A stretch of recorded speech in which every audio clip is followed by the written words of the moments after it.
Bonjour à tous, je suis ravie de vous accueillir dans mon autre monde et d'accueillir surtout mes derniers jeux qui ont rejoint ma cartothèque. J'espère que vous allez bien. J'espère en tout cas pour ceux et celles qui sont en vacances que vous passez de bonnes vacances et pour ceux qui ne le sont pas encore, courage. Et je pense évidemment principalement à ces personnes dont dans certains lieux, dans certains coins de France qui subissent des incendies, enfin voilà, tous ceux qui malheureusement sont dans des régions où on a vu des images terribles ces derniers jours. Une grosse pensée pour vous tous. Voilà, ça c'était une petite aparté. Donc on va donc débuter avec déjà l'Orenda Tarot, enfin Orenda Tarot, il n'y a pas de L devant, de Bouchette Design. C'est un jeu que j'avais repéré déjà depuis sa sortie, et puis évidemment j'avais d'autres jeux sur ma liste, et là je l'ai vu passer sur Vinted, quasi neuf. Voilà, et à un prix tout à fait raisonnable, donc je me suis laissé tenter. Pourquoi Orenda Tarot? Parce que c'est un jeu qui m'a plu déjà par son format. Et j'aime beaucoup l'énergie de ce jeu que je vais associer, que je vais mettre en combo avec le Terra le Normand de Bouchette Design. Je vous montre juste la petite tranche comme ça en rose poudré mat. Je le trouve magnifique. Le dos, on reconnaît bien, le dos de Bouchette Design. C'est souvent des fleurs, on voit sur le Meraki Tarot dans toutes ses versions. Sur le Terra aussi. Donc voilà. C'est un jeu, je trouve, qu'on a beaucoup vu. On n'a pas beaucoup vu. Si, on a vu un petit peu quand il est sorti, mais on ne le voit pas beaucoup sur la sphère YouTube. Alors, il comporte beaucoup d'animaux, comment il faut dire ça, de fleurs, beaucoup de végétation, je dirais. C'est un jeu qui est vraiment, moi j'aime beaucoup son énergie, j'aime beaucoup l'univers, voilà, l'univers de ce jeu. Bouchette Design, je crois que j'ai 3 jeux. J'ai celui-ci, j'ai le Terra et j'ai la toute première édition du Meraki Tarot, l'édition que j'avais baquée sur Kickstarter, son édition, comment il faut dire, son auto-édition, voilà. Et ouais, j'aime bien ce qu'elle crée. Alors, pas tout. Il y a un jeu que j'aimerais, j'ai plus le nom en tête. Est-ce que c'est le Métanoïa? Mais je suis même pas sûre. C'est l'oracle, c'est le tarot. C'est son tarot, ouais, le Métanoïa, je crois que c'est ça. Donc voilà, Orenda Tarot. Je sais pas pourquoi je vais toujours mettre le L devant, mais c'est Orenda Tarot. Et je trouve très beau. Voilà. Alors, c'est vrai qu'à l'époque, j'avais quand même hésité, parce que j'avais le Meraki Tarot qui était donc sa première version, la version actualisée, qui comportait aussi pas mal d'animaux. J'avais pas mal de jeux déjà avec des animaux. Puis je m'étais dit, ouais, bon, voilà. Et puis non, en fait, il a une autre énergie que j'aime beaucoup. Ouais, c'est un jeu enfin, en tout cas, moi, il touche beaucoup ma sensibilité.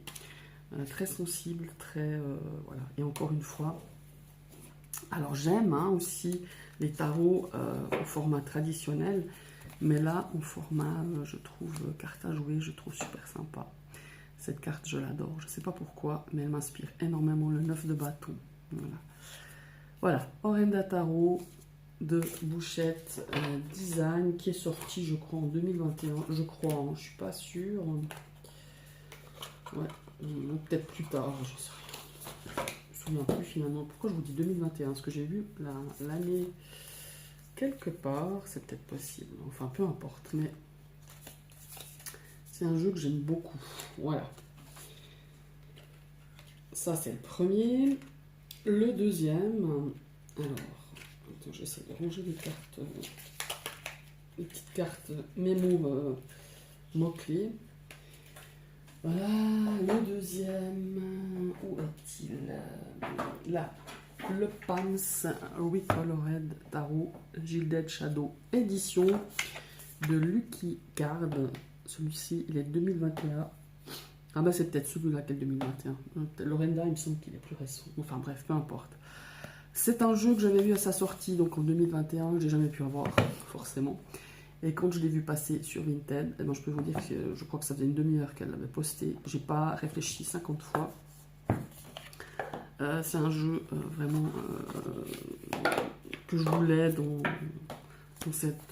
cette édition colorée, revisitée, recolorée, je dirais. J'aime beaucoup. Voilà, je vous montre le dos. Voilà. Je vous ai dit, hein, oui, qui l'a décidé, qui l'a dessiné, recoloré et retravaillé. C'est Lucky Card. C'est sur Etsy, hein, en fait, je crois. Je crois que c'était sur Etsy qu'on pouvait l'acquérir. Bon, moi, je l'ai acheté sur Vinted. Voilà, il est neuf, hein, quasi neuf en tout cas. Et je suis ravie de l'avoir. Voilà.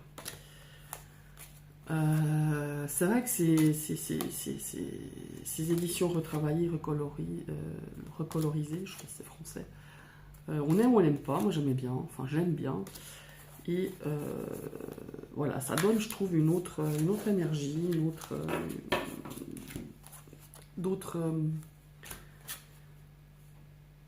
énergie, hein, dans cette façon de redonner d'autres couleurs au tarot classique Rider-Waite, évidemment. Ouais, j'aime beaucoup. Voilà. Alors, je sais que c'est une édition qui est difficile à trouver, hein, malheureusement. Moi, je vous dis, je suis tombée par hasard sur Vinted. Hein. Je ne cherchais pas spécialement ce jeu, mais voilà, je cherche un autre jeu, puis paf. Là, on a la carte ici qui nous dit stop aux copies, stop au piratage. Voilà, le Palms Recolored Tarot de Lucky Card. Voilà. Et ça faisait un moment, hein, que je le cherchais. C'est là qu'on voit des fois, on cherche autre chose, des fois on est là, on se dit, ah, puis j'espère que je vais pouvoir l'acheter. Puis en fait, je ne m'attendais pas du tout. Et il a rejoint donc ma carto et j'en suis ravie. Un autre jeu, alors là, je l'ai eu dans un lot. C'est un jeu de, vous l'avez tous reconnu, du Little Ghost Oracle de Célia Malesville. Alors les jeux de Célia, j'ai le Lenormand et j'ai le Boutaro que j'aime énormément. Voilà, c'est des jeux, je trouve magnifiques. Et quand elle avait sorti justement l'Oracle, le Little Ghost, je m'étais dit, ah mais j'ai déjà le Boutaro, j'ai déjà le petit Lenormand.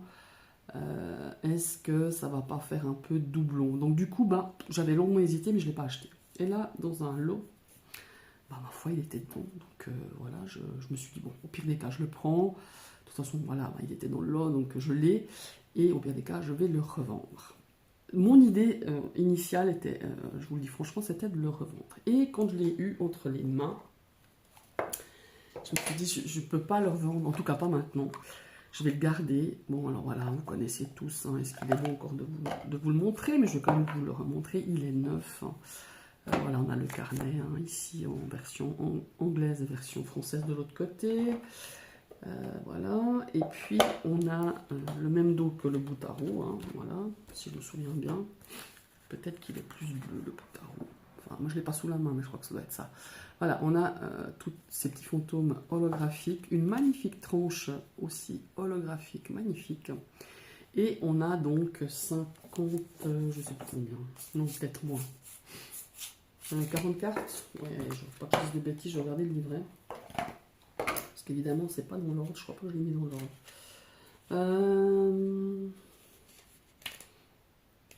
Je suis dans la version française, 34. Combien j'en suis? Ouais, voilà, 40 cartes. Oui, c'est un peu la base des oracles. Donc, sur les petits fantômes, sur voilà, cette période, je dirais, sombre de l'année. Mais en fait, ce jeu, j'ai vraiment eu, je dirais, un petit coup de cœur, un gros, ouais, vraiment. Je sais hein, que Célia fait des jeux magnifiques, mais là, je trouve que dans les détails, dans les dessins, dans l'énergie, les tout petits détails, en fait, il m'a beaucoup plu. Enfin, m'emballer, je dirais même. Et je vais pas le vendre, je vais le garder. Voilà, on a toujours ce petit fantôme holographique comme ça. Et bien sûr, je vais le faire en combo avec le bout, avec le Ghost le Normand. Voilà. Et je trouve qu'il est, tous les jeux, que ce soit le bout, bah là il vient sortir le petit dernier, là aussi j'hésite à le prendre. Les amis de la forêt, je sais plus, le petit dernier qu'elle vient de sortir avec tous les animaux de la forêt. Alors bon, les fantômes sont sympas, mais c'est tout le reste, quoi. C'est les petits détails, les dessins, tout ce que Célia sait faire en fait, c'est transmettre au travers de ses dessins, de ses aquarelles, et je trouve vraiment sublime. Voilà. Et c'est vrai que moi, ce sont des jeux, que ce soit autour de le Normand, que le bout, je n'utilise pas seulement à la période Halloween ou la période sombre. J'utilise quand j'ai envie, que ce soit en été, en printemps, voilà. Et c'est ce que j'ai fait avec celui-ci. J'ai fait quelques tirages et franchement, ouais, il m'a vraiment plu. Donc je ne vais pas m'en séparer, en tout cas pas pour le moment. Je ne dis pas jamais, mais en tout cas pas pour le moment. Et voilà, c'était... bah, ma foi, il a rejoint ici avec un autre jeu. Il a rejoint Macorto, en tout cas en cette période beaucoup plus estivale qu'une période sombre. Hein, mais je vous dis, franchement, il va faire un super combo ou un superbe trio avec le bout et le Normand de Célia, évidemment. Voilà, j'ai fait une bêtise, j'ai mis le livret dans la boîte du dessus. Alors, voilà. Et le Little Ghost Oracle, bienvenue à lui, parce que vraiment, je pensais qu'il allait faire un peu doublon ou triplé au niveau de ces petits fantômes, et pas du tout ça. Toute une autre énergie, et je suis ravie qu'il ait rejoint de cette façon, en fait, hein, par rapport à un lot, qu'il ait rejoint ma cartothèque. Voilà. Un autre jeu que je cherchais depuis aussi pas mal de temps et qui est passé sur Vinted. Alors lui, il est carrément presque neuf. C'est le Chiquitaro de Danilo Sanino. Voilà. De White Fly Tarot. Voilà. Créé et illustré par Danilo Sanino, évidemment. Voilà. Alors ça, c'est une pépite. Ouais, pour moi, hein, c'est une pépite. J'adore l'énergie de ce jeu, j'adore les illustrations, j'adore les couleurs, enfin j'aime tout. Alors on a une tranche neutre, format tarot, hein, j'ai pas de tarot sous la main, mais c'est un format tarot, enfin si j'en ai un. Et je pense que c'est le suivant que je vais vous présenter. Voilà, le Chiquitaro, je l'avais vu passer, pareil, après il était... plus édité, après il était trouvable, mais alors à des prix, voilà. Donc voilà, le Chiquitaro, un superbe jeu. Ah, je vous ai pas montré le dos, moi c'est comme ceci, voilà. Ouais, il est drôle. J'ai fait quelques tirages là, ça fait pas longtemps que je l'ai, hein, mais ça fait peut-être 2 semaines. J'ai fait quelques tirages qui m'ont vraiment emballé, voilà. Je ne vais pas tout vous leur montrer. Je ne sais plus sur quelle chaîne j'ai vu qu'elle en parlait. Elle disait c'est vraiment un jeu où j'aurais de la peine à me séparer. Et moi aussi. Et j'ai pas de tarot un petit peu dans cette dynamique-là. Et dans ce genre d'illustration, dans ce genre d'énergie. Et c'est vrai que tout ce qui passe un petit peu... tout ce qui est sorti un petit peu dans le même style, hein, après ils sont tous différents, bah, ça m'a jamais beaucoup emballé, mais celui-là je dois dire que il me plaît, il me fait beaucoup rire, mais pas que, et vraiment j'aime l'expression de ces petits lutins farceurs, de ces petites bouilles hein, qui sont sur ces illustrations, j'adore beaucoup, voilà. J'adore beaucoup, c'est pas français, j'aime beaucoup, voilà. Le Chiquitaro, voilà. De Danilo Sanino. Et j'ai celui-ci. Alors voilà, celui-là, je l'avais vu dans sa version anglaise passer, et puis je me suis dit, ouais, bof. Alors, je pense que dans la version anglaise, enfin, je pense, la raison que je ne l'ai pas prise, c'est parce que je pense que la nouvelle vision du tarot, je pense qu'il y a beaucoup, je pensais à l'époque, et c'est vrai, ça s'est vérifié quand j'ai eu cette version-là française, c'est que si on veut avoir une nouvelle vision au travers de ce jeu, c'est par rapport évidemment au guidebook qui allait être avec ce jeu, et où les auteurs, parce qu'ils sont plusieurs, ont écrit justement leur vision au travers de cette nouvelle vision du tarot. Donc voilà, nouvelle vision du tarot de Giordano Berti, de Tiberio Gonard, et des illustrations de Gianluca Raoul Cestaro. Donc voilà, c'est Lo Scarabeo, mais la version française a été traduite évidemment par les éditions intuitives. Voilà. Donc c'est un gros coffret, de très bonne qualité, comme ceci. Et on a des cartes, comme c'est très bien fait, le Scarabeo, tout à fait, un cardstock tout à fait sympa. Format tarot, classique, voilà. Le dos, voilà, pour ceux qui tirent, vous voyez, on a un endroit à l'envers. Ceux qui regardent les cartes à l'envers. Bon voilà, cardstock tout à fait classique. Le dos, c'est pas que ça m'emballe plus que ça, mais c'est pas moche, voilà. Et on a donc, voilà, le but, c'est de regarder ces cartes à travers les yeux des personnages et regarder un petit peu les messages plus profonds et à une compréhension beaucoup plus spirituelle dans chaque carte, avec des personnages, voilà. Vous voyez, comme par exemple l'as de coupe, on voit pas généralement ce qui se cache derrière. C'est un petit peu aller voir derrière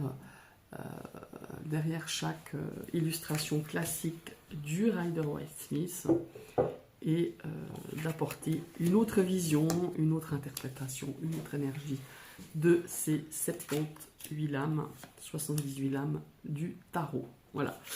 Alors, bon, les cartes, voilà. Et j'ai trouvé intéressant. Je n'ai pas pu passer à côté en me disant, en plus, comme je vous le disais, ce qui est intéressant dans ce coffret, c'est le guidebook, parce qu'on a les explications, on a la vision de ce tarot avec des illustrations. C'est un petit peu aller voir derrière le décor ce qui se passe, et je trouve ça super intéressant. Voilà, alors les cartes, je pense que voilà, c'est drôle de voir ce qui a été ajouté, ce qu'on ne voit pas, en tout cas avec la vision des créateurs, bien sûr. Ça, c'est pas du tout... c'est pareil dans la Smith classique, on y a apporté une autre vision, justement. Voilà. Bon, les cartes sont... Voilà, je ne vais pas toutes les montrer. Ce qui est important pour moi, c'est de vous montrer l'approche des créateurs par rapport au guidebook, qui fait quand même 160 pages. Voilà. Alors, l'intro, ça explique en fait... Bon, je vais pas vous lire toute l'introduction, mais...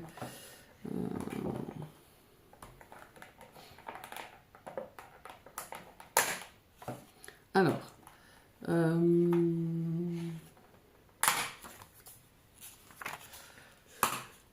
la vision est un moment circonscrit dans le temps. C'est une inspiration, toujours nouvelle.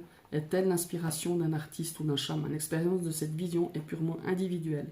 Mon souhait le plus sincère, c'est qu'au lieu d'achever ici votre voyage, vous autorisiez à développer votre vision personnelle et à représenter ainsi le prochain maillon de la chaîne. Le tarot continuera alors à refléter le savoir contemporain des mondes intérieurs, extérieurs. Voilà. Qu'est-ce qu'il faut considérer sur la nouvelle vision? Voilà, ils expliquent que les techniques divinatoires stimulent la clairvoyance dans le sens où elles ouvrent l'esprit à une forme de réalité virtuelle. Chaque technique divinatoire s'exprime à travers son propre code ou son propre langage symbolique constitué de différents types d'éléments. Voilà. Il s'agit évidemment de symboles graphiques, géométriques liés à d'anciennes traditions, hein, des images qui évoquent le quotidien par des associations de personnages et d'objets familiers, ou encore d'images allégoriques rappelant des concepts abstraits. Voilà, abstraits. Donc, voilà, on a les arcanes majeures. Voilà. Par exemple, je prends la grande prêtresse. Voilà, je vais pousser un peu ça. La grande prêtresse, donc on a l'explication de la carte, hein, le temple de l'âme, la grande triade féminine. Donc il y a l'explication de la carte. Et ici, on a les graines de la grenade, hein, la fameuse grenade qu'elle a dans la main. Bon, ici, ce qui est intéressant, c'est qu'on la voit de dos et on voit une chouette derrière son dos. Voilà, on a les principales des significations et les oppositions. Voilà. Et je trouve très intéressant, par exemple, l'empereur, dans le tarot de Pamela Colman Smith, le souverain est vu de face, avec des montagnes escarpées en toile de fond. Voilà. Ici, on voit qu'un semblant de l'empereur, un grand trône en pierre sur lequel sont gravées l'image du souverain et les attributs habituels, le bélier, enfin voilà, la tête du bélier, patati patata. Et là, on voit, donc il explique tous les symboles, hein, qui sont sur le grand empereur et les principales significations. Il serait judicieux de trouver protection auprès d'une personne assez forte pour offrir une solution aux problèmes matériels. Voilà, ça c'est les significations. Et là, voilà, on a toutes sortes. Voilà, je trouve très intéressant la vue, le prisme de cette nouvelle vision du tarot. Voilà, je trouve que ça nous donne une ouverture différente. Ça enrichit notre dialogue, enfin mon dialogue en tout cas, avec le tarot. Voilà, j'ai trouvé très intéressant. Après, je ne pense pas que je vais me... Comment il faut dire ça, j'aime bien le classique, hein, du Rider-Waite, mais je trouve que cette édition ici, ça nous permet d'aller voir un petit peu, en tout cas moi je trouve intéressant, d'aller voir derrière le décor ce qui se passe, ce que la symbolique peut nous apporter, ce que les détails de ces illustrations peuvent nous enrichir dans le travail et l'échange, dans la démarche du chemin du tarot. Voilà, tout simplement. Et je trouvais intéressant de vous partager ça. Après, je pense que je vais faire une vidéo parce que c'est un jeu que j'ai envie de travailler sur du long terme, sur un mois peut-être. Voilà, peut-être tirer une carte et voir un petit peu ce que ça donne. Voilà, tout simplement. Et le tout dernier que vous avez vu dans une dernière vidéo, c'est un jeu que j'ai backé sur Kickstarter. Je m'excuse, mais j'ai ma fille qui vient d'entrer et qui me parle, qui me parle avec ses mains. Excusez-moi. C'est le Pixies Marseille Tarot que j'ai backé sur Kickstarter. Je m'excuse, je vais peut-être couper, hein, mais si je coupe pas, veuillez nous excuser. Sur Kickstarter il y a quelques temps, donc c'est d'Alejandro Rosanne et de Chris Onareo. Alors j'ai soutenu ce projet parce que j'aimais beaucoup les illustrations, l'énergie de ce jeu, je trouvais intéressant justement.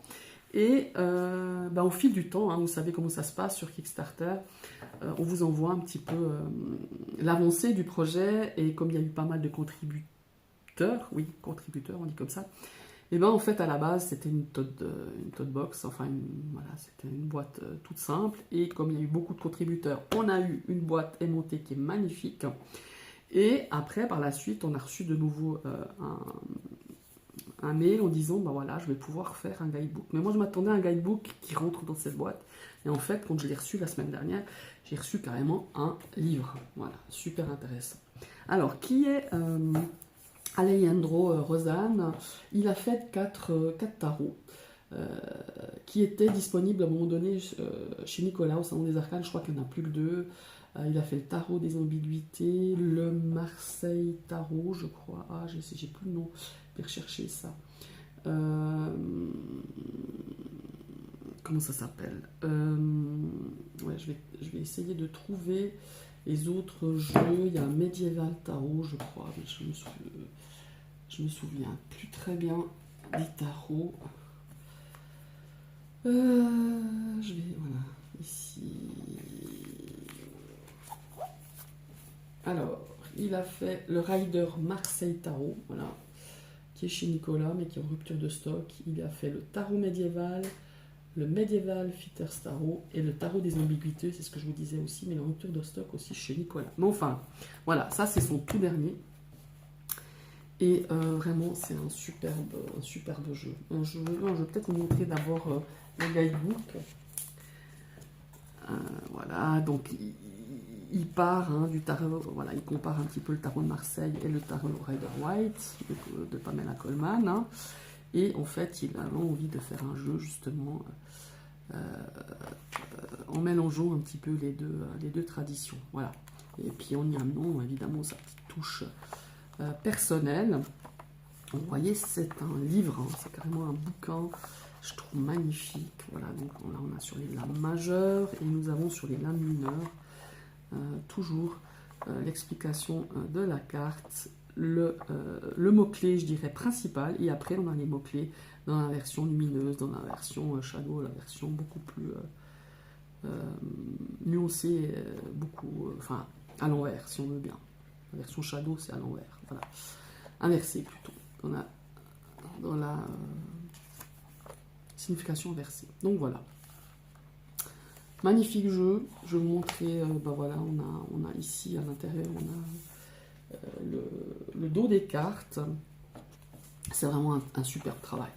J'ai pas souvent acheté, enfin j'ai acheté quelques fois, j'ai packé quelques fois sur Kickstarter des jeux, et c'est toujours un petit peu la boule au ventre. Là j'en ai backé un il n'y a pas longtemps, je vais recevoir je pense d'ici la fin du mois, enfin d'ici le mois d'août, parce que j'ai pas de nouvelles, on a dû recevoir fin juillet, mais je pense qu'on aura au mois d'août. Celui-ci devait sortir au mois de juin, puis je l'ai eu il y a une semaine. Hein, donc voilà, il y a toujours un petit peu les aléas de la production comme ça.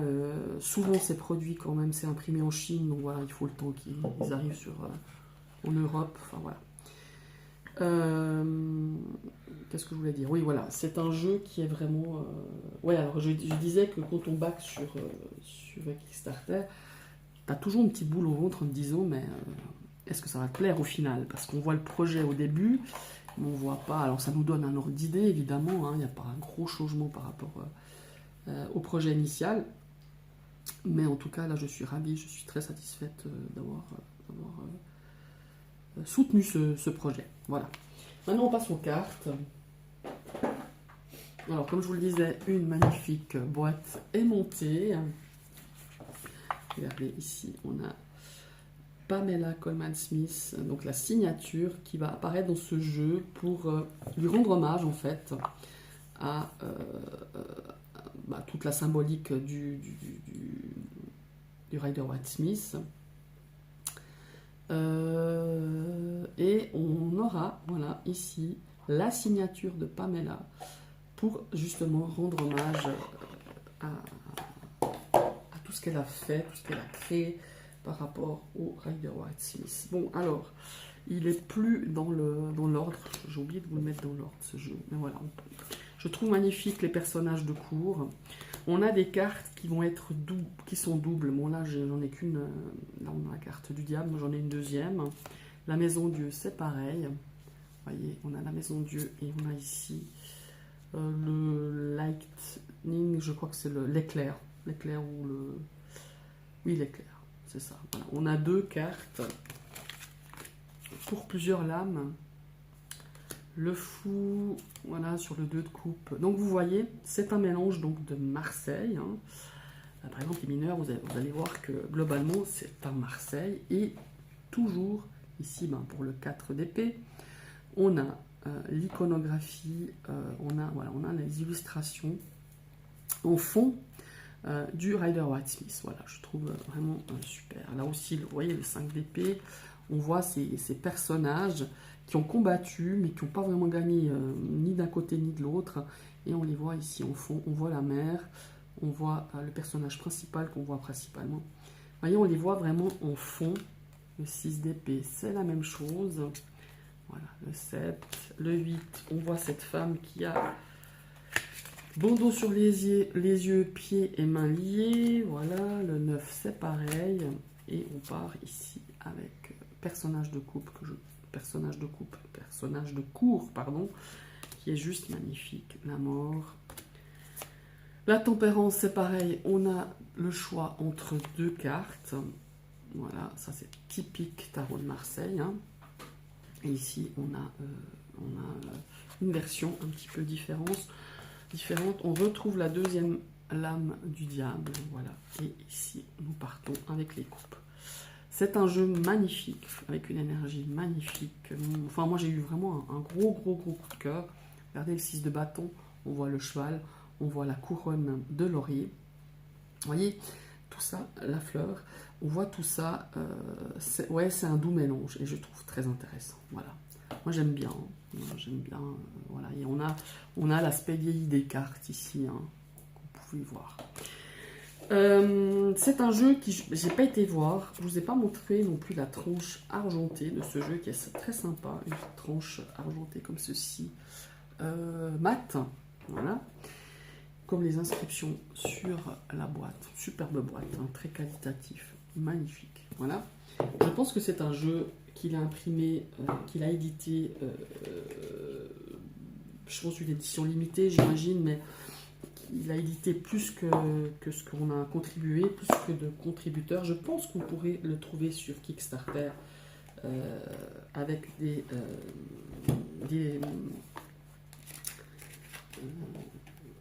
jeux en plus. Je pense que vous pouvez, si vous intéresse, aller faire un tour. C'est donc Alejandro R. Rosan. Voilà mes chers amis, ce sont les nouveaux jeux qui ont rejoint ma carto.